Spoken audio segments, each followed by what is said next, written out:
Hello, everyone. All right, so just as promised, this week I'm going to be talking about the process I went through while writing my first novel entitled My Soul Burned, available now at Amazon.com. It's the only book with that title. You should definitely go check it out. Anyways, most writers, at least any writer that I am aware of, will tell you that probably the biggest part of writing is really just asking yourself hypothetical questions and then coming up with hypothetical answers. So for like a really simple example would be like if you have a story where a guy has superpowers, you just start asking yourself questions like, well, how did he get his superpowers? What does he do now that he has superpowers? And so on and so forth. And the very, very original start for this story actually happened a really long time ago. I was watching this movie called Bedazzled. And not the original one, but the remake with Elizabeth Hurley and Brendan Fraser. And there's this one scene where she's trying to convince him to sell his soul. And she's like, oh, it's like your appendix. Like, you won't even know it's missing. And then he says, well, if it's so worthless, why do you want it so bad? And she's like, ooh, aren't you the clever one? And then, like, they start talking about something else. And I was thinking, like, she never answered that question. And then it had occurred to me that I'd seen a lot of movies and stories and things like that where the devil wants your soul. It's like a staple, the devil wants your soul. However, I had never seen one, not saying it doesn't exist, but I personally had never seen one that explains why. Why does the devil want your soul? Like, why is that so important to him or her? And so I started thinking about that. I was asking myself, like, why would the soul be so important? And then as I was thinking about this and I was doing a little research and just trying to come up with the idea in my head, I also found out that in most popular lore, and I think even in the Bible, they say that angels don't have free will. And the devil was once one of God's angels. So how did the devil defy God, if it's an angel without free will? So then I thought, well, what if it's the soul? She steals a soul on its way to heaven, which is what gives her the free will to defy God. And then that's when she's cursed down. And then the reason why she needs more is because the pain of being separated from God is so great, but the souls ease that. But since her pain is constantly growing, she constantly needs more. And that was like the very initial concept. I had that idea kind of floating around in my head for quite a while. And ironically enough, it was originally a subplot in another movie. Like I said, I had the idea for a while, and then my friends and I, we were planning on making this movie called Don't F Up My Movie. And this was back in the early 2000s, so at this time, Hollywood was very, very bad at adaptations, especially comic book adaptations. And that's really what it was going to be about. It's about this guy trying to make a Don Quixote movie, but he can't because, for one, kind of like in this, Miguel Cervantes has sold his soul to the devil in exchange that no one can make a movie out of his story. But then he's also got all these Hollywood people telling him like, oh, well, you need to throw in this and you need to throw in this and, throw in all of these like really ridiculous ideas that have nothing to do with it. And it was supposed to be like a really like a comedy and everything. However, as time went on, like we were trying to get it off the ground and it wasn't really happening, because money and a lot of other problems. And then in 2008, when Iron Man came out and Marvel started their whole cinematic universe, adaptations started to get a lot better. And as a result, a lot of the jokes in that film were just becoming less and less funny because they don't really do that kind of thing anymore. Like most adaptations are actually pretty good. So it's just becoming less and less funny. So we decided not to do the movie. And I ended up doing a completely different movie, which is Strangely Depicted, which I already did a whole video on. But when I decided I wanted to do a book, I still really liked that devil idea. It was, like I said, it was originally kind of a subplot in that film, and then ironically enough, that became the main story, and then the whole Miguel Cervantes trying to make the movie became a subplot in this one. So it's kind of interesting how it reversed like that. And originally, I was going to keep the comedy like format.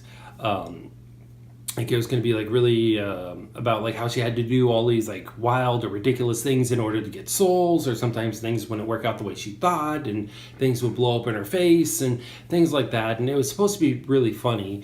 But as soon as I had written the opening scene and, she asked the question, how did I get here?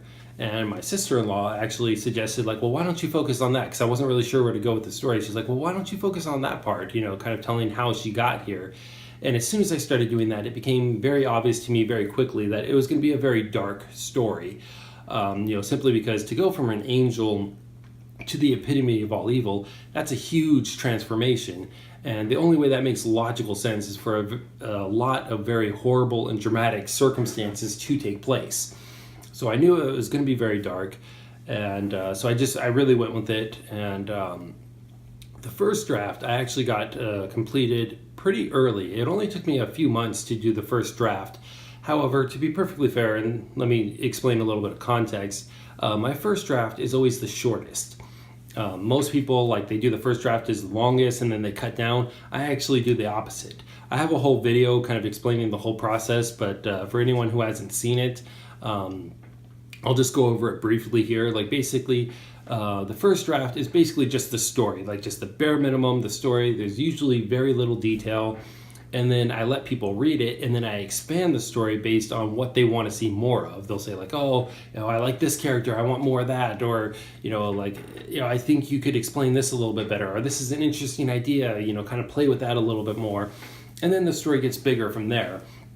And I like doing it that way because it keeps the story tighter knit, and I like stories like that. I like stories where it feels like everything that's in there is necessary. I really don't like it when stories kind of go off on these tangents, and even if it's interesting, you sort of find yourself saying yeah, this is interesting, but what does it have to do with the main story?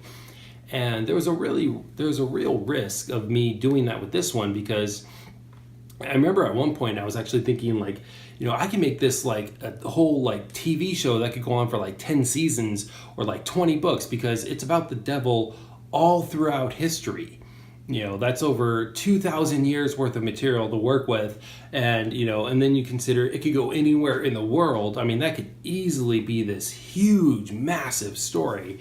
But I felt it was really important to really stay focused on the big major events that really shape her and really changed her. And again, like I said, I just really wanted that tight-knit story. So that's why it's only one book.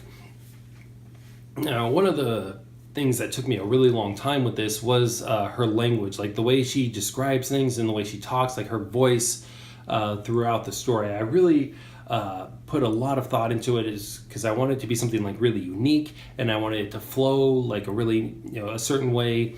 And I just really wanted people to be able to read this and be wow, this is written in a different way than most other stories are.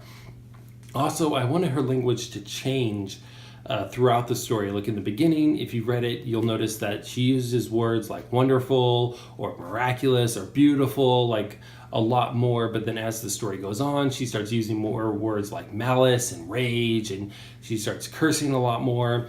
And that was actually totally intentional. I actually at one point was going through the chapters and making sure she swore more or used more dark phrases every chapter. So I'd be okay, she says 8 dark things in this one, and then in the next one she says 11 dark things, and then she says 12 dark things, and so on and so forth. I made sure that her language got darker because her character was getting darker.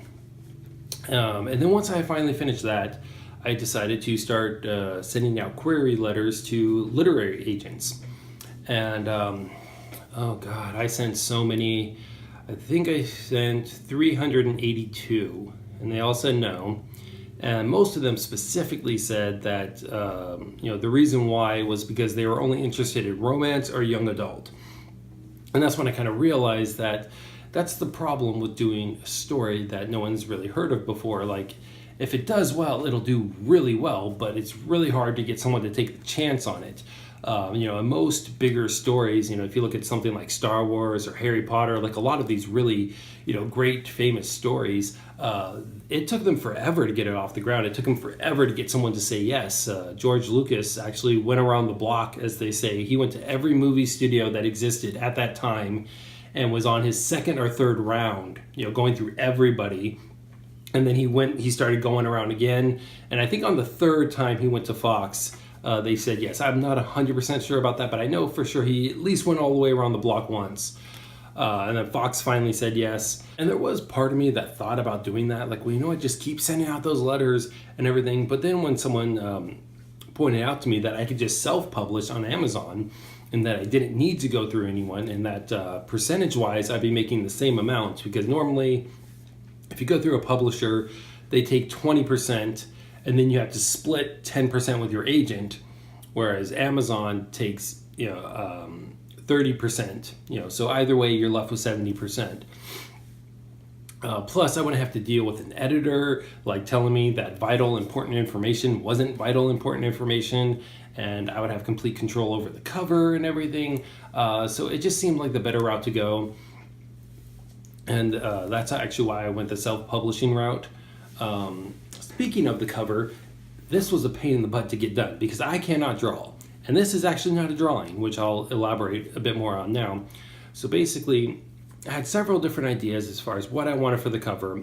I think the very original idea was a set of silhouettes. Like, I wanted it to be like a silhouette of an angel up here, and then an angel falling, and then like the devil down here, kind of showing her like transformation. But it just looked like crap. I couldn't even do the silhouettes. That's how bad at drawing I am. I could not even do traced silhouettes. They looked like crap. And then I would try to get an artist to do it, and they would say yes, and then they wouldn't do it. And then I tried to get this artist to do it, and I said, I'll pay you, and they said yes, and then they didn't do it. And then I tried to do it myself again, and it sucked. And I went through this process like I don't even know how long. It was probably close to a year. I was going through this process of just like trying it myself, trying to get this person to do it. And then eventually I thought of something really simple. I was like, you know what, maybe if I could get like a burning smiley face or something. And I actually got some lint and I put it in a cookie sheet. And then I went out into a garage, turned off the light so it'd be totally dark, and just lit the lint on fire and like took pictures of it. And the smiley face idea I kind of liked, but I was like, you know what, it's not really specific to the devil. Like, it doesn't really say that this story is about the devil. So then I tried a smiley face with horns, and it just didn't come out right. It just didn't look right. And eventually I thought of the trident idea. And I got very lucky because the little break here wasn't intentional, but it's a happy accident because it totally fits the story, because your character kind of is broken. It's kind of falling apart.